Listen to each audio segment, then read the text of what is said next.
چونکہ قیامت سے پہلے ایک ہوا چلے گی جس سے سارے اہل ایمان مر جائیں گے، ایک کلمہ گو مسلمان دنیا پہ زندہ نہیں بچے گا، صرف غیر مسلم ہوں گے، ایک بھی لا الہ الا اللہ کہنے والا نہیں ہوگا۔ اور قیامت سے 30 سال پہلے، قیامت سے 30 سال پہلے بچے پیدا ہونے بند ہو جائیں گے کہ کسی بچے پر قیامت نہیں آئے گی۔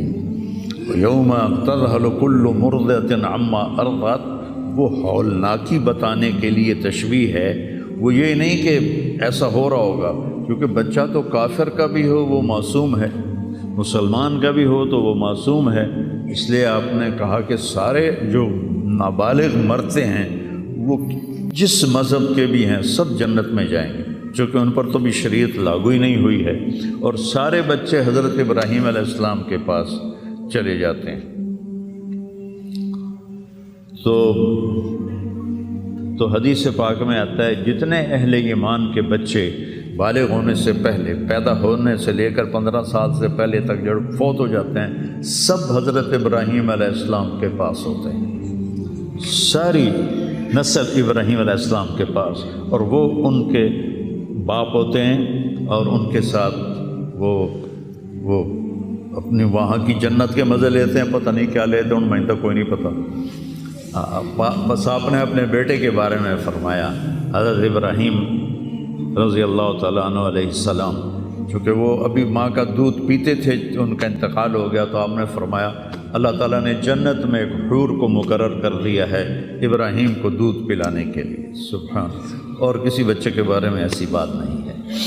تو ڈران والی گل کوئی نہیں، ساڈو تے قیامت نہیں ہوندی، 30 سال پہلے بچے پیدا ہونے بند ہو جائیں گے، قیامت 30 اور 30 سے اوپر کی عمر کے لوگوں پر ہوگی، اور وہ جانوروں کی طرح ہوں گے، سڑکوں پہ زنا کریں گے، اور ہر انسانی جو اخلاق ہیں ان سے وہ خالی ہو جائیں گے، ان سے وہ خالی ہو جائیں گے۔ یہ امت کے اوپر امتحان ہے۔ ہمارا ایک ساتھی ہے وہاں کینیڈا میں، اس سے مجھے خواب سنایا کہ میں نے دیکھا کہ غزہ کے جتنے شہداء کے بچے ہیں وہ آسمان پہ تیر رہے ہیں، اور اللہ کے نبی ہر آنے والے کا استقبال فرما رہے ہیں۔ تو ہمیں دیکھنے میں تو بڑا ظلم نظر ہے، ظلم ہے بھی صحیح، لیکن ہماری تو موج ہے، تو سارے جنت میں گئے، جتنے بڑے شہید ہوئے وہ بھی جنتی، عورتیں شہید ہوئیں وہ بھی جنتی، مرد شہید ہوئے وہ بھی جنتی، اور بچوں کا تو میں نے کینیڈا میں ایک نوجوان خواب دیکھ رہا ہے، راونڈ کا پڑھا ہوا ہے، عالم ہے، کہ میں نے خواب دیکھا کہ غزہ کے شہداء کے بچے آسمان پر تیر رہے ہیں، اور اللہ کے نبی ہر آنے والے بچے کا استقبال فرما رہے ہیں۔ تو ساڑی تو موج ہو گئی، ہمیں دیکھنے میں موت نظر آتی ہے، حقیقت میں دیکھو ایک ہوتا ہے کامیاب ہونا، اور ایک ہوتا ہے فتح پانا، ایک ہوتا ہے ناکام ہونا، اور ایک ہوتا ہے شکست کھانا۔ یہ دو الگ چیزیں ہیں، کامیابی الگ چیز ہے، فتح الگ چیز ہے، ناکامی الگ چیز ہے، شکست الگ چیز ہے۔ کربلا کے میدان میں سب سے مقدس خون بہایا گیا، سب سے پاکیزہ خون بہایا گیا، اور ان سب کو شکست ہو گئی، اور وہ سارے گردنیں کٹوا کے نیزوں پہ چڑھ گئے، لیکن وہ ناکام نہیں ہیں، وہ کامیاب ہیں۔ انہیں شکست ہوئی ہے، انہیں ناکامی نہیں ہوئی، وہ کامیاب ہیں۔ اور شمر کا لشکر وہ فتح پایا ہے، وہ کامیاب نہیں ہے، انہوں نے فتح پائی، کامیاب نہیں۔ ابن زیاد کی گردن کٹ کے جب لائی گئی مصعب بن عمیر کے سامنے، جیسے حضرت حسین علیہ السلام کی گردن کٹی ہوئی ابن زیاد کے سامنے رکھی گئی تو وہ ایسے منہ پہ چھڑیاں مار کر کہنے لگا میں نے ایسا خوبصورت چہرہ آج تک نہیں دیکھا جو مرنے کے بعد بھی اتنا چمکتا۔ کٹی ہوئی ابن زیاد کے سامنے رکھی گئی تو وہ ایسے منہ پہ چھڑیاں مار کر کہنے لگا میں نے ایسا خوبصورت چہرہ آج تک نہیں دیکھا جو مرنے کے بعد بھی اتنا چمکتا ہوا تر و تازہ ہو۔ تو حضرت ابو برزہ اسلمی رضی اللہ تعالیٰ عنہ نے کھڑے ہو کر روتے ہوئے فرمایا کہ ظالم یہ چھڑی یہاں سے ہٹا لے، میں نے ان ہونٹوں پہ اللہ کے نبی کے ہونٹوں کو لگتے ہوئے دیکھا ہوا۔ تو کہنے لگا تو بوڑھا ہو گیا ورنہ تیرا بھی سر اڑا دیتا میں۔ تو جب اللہ تعالیٰ انتقام لینے پر آئے اور ابن زیاد کو قتل کیا گیا اور اس کی کٹی ہوئی گردن آئی حضرت مصعب بن عمیر کے سامنے، تو ایک دم مجمع میں ہلچل مچی، جاءت جاءت، وہ آیا وہ آیا وہ آیا۔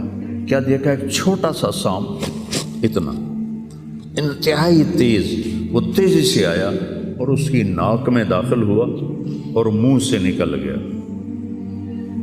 پھر اس کی ناک میں داخل ہوا اور منہ سے نکل گیا، پھر اس کی ناک میں داخل ہوا، پھر اس کے منہ سے نکل کے پھر غائب ہو گیا۔ تھوڑی دیر کے بعد پھر آواز آئی، جا وہ آیا وہ آیا وہ آیا۔ تو دیکھا وہ بھی سانپ پھر آ رہا ہے اور آ کر اس کی ناک میں داخل ہوا اور پھر نکلا نہیں، اندر ہی غائب ہو گیا۔ فتح پائی ابن زیاد نے لیکن ناکام ہو گیا۔ شکست کھائی امام حسین علیہ السلام اور ان کے 72 ساتھیوں نے، لیکن وہ کامیاب ہو گئے۔ جنگ سے پہلے آپ کو اونگ آ گئی تو آنکھ کھلی تو آپ ہنسنے لگے۔ حضرت زینب نے پوچھا یہ کوئی ہنسنے کا موقع ہے، کیوں ہنسے ہو؟ کہا خواب میں اللہ کے نبی ملے ہیں، کہہ رہے بیٹا میں تمہیں لینے کے لیے آ چکا ہوں۔ تو دیکھنے میں شکست ہوئی ہے لیکن وہ کامیاب ہیں۔ عمر بن سعد کو فتح ہوئی ہے تو ناکام ہے۔ عمر بن سعد کی کٹی ہوئی گردن بے مختار کے سامنے رکھی گئی۔ اللہ تعالیٰ نے ایک کو زندہ نہیں چھوڑا، جتنے بھی قاتلین حسین تھے سب قتل ہوئے۔ حضرت عثمان کے قاتل سب طبعی موت نہیں مرے، سب ذلت کی موت مرے۔ تو بھائیو یہ امتحان کی جگہ ہے۔ اللہ اپنے نبی کی امت کے گناہوں کو دھونے کے لیے ایسے حالات لاتا ہے۔ سب آپ نے فرمایا جتنا مجھے ڈرایا گیا اتنا کسی کو نہیں ڈرایا گیا۔ تو میں بتا رہا تھا ارض فلسطین یہ دوسری مسجد جو زمین پہ بنی 40 سال کے بعد وہ مسجد اقصیٰ ہے۔ 4000 نبیوں کے باپ اور میرے نبی کے دادا ابراہیم علیہ السلام اس سرزمین میں تشریف لائے، وہیں آرام فرما رہے ہیں۔ اسحاق علیہ السلام، یعقوب علیہ السلام، داؤد علیہ السلام، سلیمان علیہ السلام، یحییٰ علیہ السلام، زکریا علیہ السلام، یہ وہ نبی ہیں جن کا قرآن میں ذکر ہے۔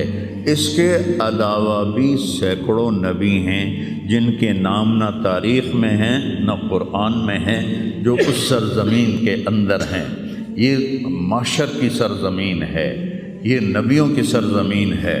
میرے نبی نے فرمایا ارض المنشر والمحشر، یہ محشر کی سرزمین ہے اور دوبارہ زمین سے باہر نکلنے کی سرزمین ہے۔ اور پہلا بڑا معرکہ روم اور صحابہ کے درمیان ہوا تھا فلسطین میں، اجنادین کے مقام پر جو آج رملہ کہلاتا ہے۔ رملہ کے قریب یہ روم کی تعداد 90,000 تھی اور صحابہ کی تعداد 30,000 تھی، اور خالد ابن ولید رضی اللہ تعالیٰ عنہ وہ لشکر کے امیر تھے۔ اس وقت وہ عراق میں تھے۔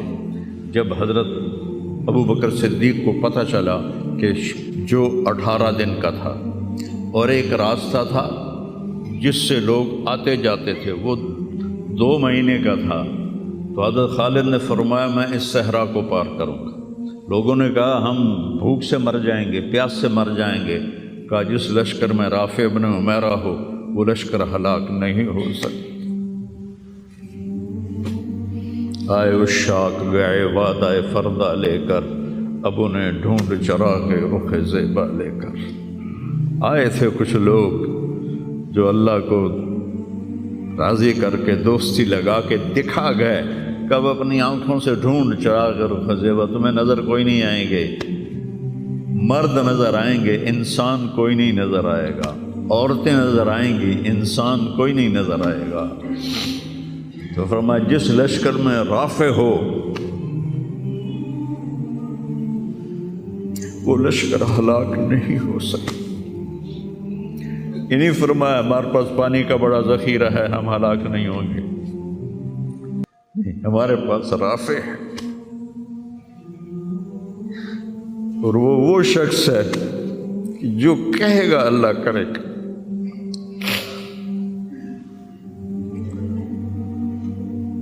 18 دن میں اس کو پار کیا، اور ایک مقام پر آ کر پانی ختم ہو گیا، 3 دن بغیر پانی کے گزارے۔ تو صحابہ نے کہا کہ اب ہم مرتے ہیں، طاقت نہیں ہے، کہا رافع کو بلاؤ۔ رافع کی آنکھیں خراب تھیں، فرمانے لگے رافع پانی چاہیے، کہنے لگے اچھا مجھے بتاؤ کہاں ہیں ہم، کیونکہ وہ دیکھ نہیں پا رہے تھے۔ تو انہوں نے فرمایا کہ فلاں جگہ۔ اب صحرا میں تو کوئی نشان منزل ہوتا ہی نہیں، تو کوئی انہوں نے جھاڑیاں بتائیں، کہنے لگے کچھ جھاڑیاں دیکھو ایک طرف کٹھی ہوں، کٹھی جھاڑیوں کا کوئی جھنڈ ہو، مجھے بتاؤ ہے؟ انہوں نے کہا ہاں وہ نظر آ رہا ہے، کہ مجھے وہاں لے چلو۔ وہاں لے گئے، ایک جگہ اشارہ کیا کہ یہاں سے زمین کھودو، زمین کھودی تو پانی کا چشمہ نکل کے باہر آ گیا۔ کبھی ہم بھی تم میں بھی چاہ تھی، کبھی ہم بھی تم میں بھی راہ تھی، کبھی ہم بھی تم بھی تھے آشنا، تمہیں یاد ہو کہ نہ یاد ہو۔ اللہ نے تو بے وفائی کی نہیں، ہم نے بے وفائی کی۔ اس کی مدد جو رکی ہوئی، یہ بھی اس کی مدد ہے۔ ہمارا شہید جنت میں جا رہا ہے، اگر زندہ ہے، زخمی ہے، بھوکا ہے، گناہ معاف ہو رہے ہیں۔ جہنم کی آگ سے ایک سوئی کا نکا عام آدمی ویکھ ہی نہیں سکتا، دھاگا نہیں پا سکتا، جس دن کی نظر کمزور ہوئے اتنا چھوٹا ہوتا ہے۔ میرے نبی فرمایا، جبریل علیہ السلام نے آ کے عرض کیا یا رسول اللہ، سوئی کے نکے کے برابر اگر جہنم کی دیوار میں سوراخ ہو جائے تو اس میں سے جو آگ کی چنگاری نکلے گی پوری دنیا کو کوئلہ بنا دے گی۔ اس کے سامنے یہ تکلیف تو بڑی تھوڑی ہے، لیکن بات اصل یہ ہے کہ ہم نے اللہ سے دوستی چھوڑ دی۔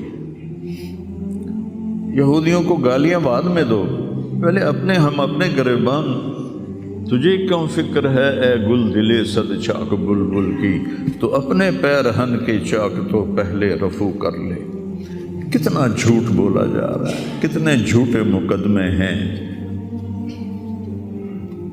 کتنی والدین کی نافرمانی ہے، کتنے گھریلو ناچاکیاں ہیں، کتنا سود چل رہا ہے، کتنا شراب کے ٹھیکے چل رہے ہیں، کتنے لوگ نمازیں چھوڑ چکے ہیں۔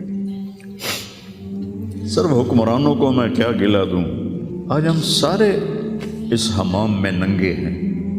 تو یہ اللہ کی رحمت ہے، اگر کسی کو اللہ نے اس امت کو اگر دنیا میں وہ جھٹکے دیتا ہے۔ مجھے ایک آیت بھی یاد آ گئی، دونوں کو حال بتاتا ہوں۔ ایک ہے جنہوں نے اللہ کو نہیں مانا، تو اللہ کہتا ہے ذرہم یأکلوا ویتمتعوا ویلہہم الامل فسوف یعلمون۔ میرے محبوب کرن دے انہوں موج میلہ، 4 دہاڑے ہیں انہوں موج میلہ کرن دے انہوں میرے کو لاؤن دے بوڑ ویکھی میں کی کرنا، ٹھیک ہوگی۔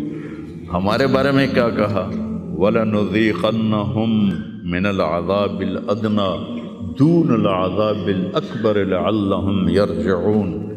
میں تمہیں دنیا میں چھوٹے چھوٹے عذاب دوں گا، بڑا عذاب نہیں دوں گا آخرت کا۔ یہ غزہ کی جو تباہی ہے یہ چھوٹا عذاب ہے، یہ چھوٹی تکلیف ہے۔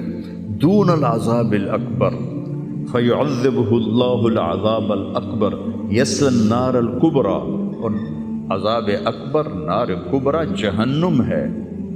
تو میرا اللہ کہہ رہا ہے کہ میں تمہیں چھوٹے چھوٹے عذاب دوں گا، بڑا عذاب نہیں دوں گا، تاکہ تم توبہ کر کے میری طرف آ جاؤ، اور جو مجھے نہیں مانتے انہوں نے چھٹی دیتے۔ جو بچہ اسکول میں پڑھتا ہے اسی کی حاضری ہوتی ہے، غیر حاضری ہوتی ہے۔ جو پڑھتا ہی نہیں تو اس کی کون حاضری لیتا ہے یا غیر حاضری لیتا ہے؟ اپنے بچہ کوئی غلطی کرے تو اس کو تنبیہ کی جاتی ہے، گلی کا بچہ کوئی کچھ کرے تو ہم نے کبھی دیکھا ہے کہ کیا کر رہا ہے؟ یہ امت میرے اللہ کی لاڈلی امت، اس وجہ سے نہیں کہ ایسے کوئی بڑے حاجی پارسا ہیں، اپنے حبیب کی وجہ سے، اپنے محبوب کی وجہ سے یہ امت اللہ کی لاڈلی امت ہے۔ اللہ ہمیں بھی بندر خنزیر بنا سکتا ہے، ہمیں کیوں چھوڑا ہوا ہے؟ گنبد والے کے لیے درود پڑھو،